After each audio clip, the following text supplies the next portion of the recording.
I'm a soil scientist, and my research is based in cacao agroforestry systems, and that includes looking at the above ground biomass, the cacao plants and the shade trees, the litter layer, and then specifically looking at the nutrient cycling within the soil, and specifically the leaching of these nutrients and the effects of land use on that nutrient leaching.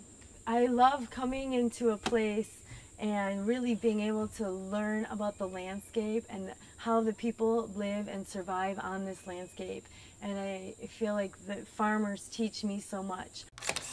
A big part of my project is to ask the farmers about their soil, about why they choose their sites for annual crops and agroforestry systems, because the farmers know so much.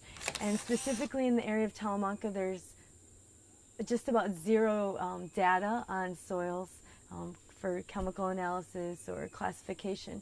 So I've really had to use the people as my first resource to learn about the soils, and walking along the landscape with them and digging soil pits with them and augering.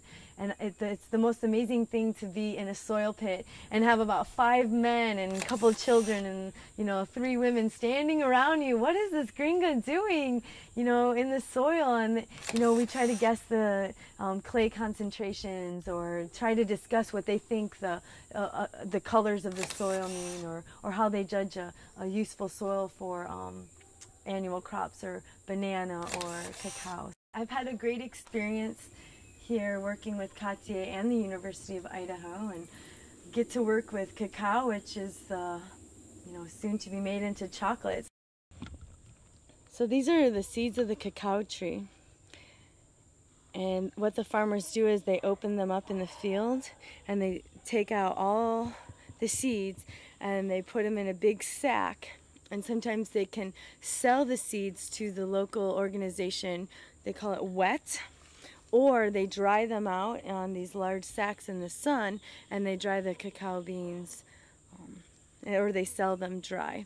And then once they're dry, you can roast them and take the cast off, and then grind them and eventually mix them with some sugar and maybe milk, and you have chocolate.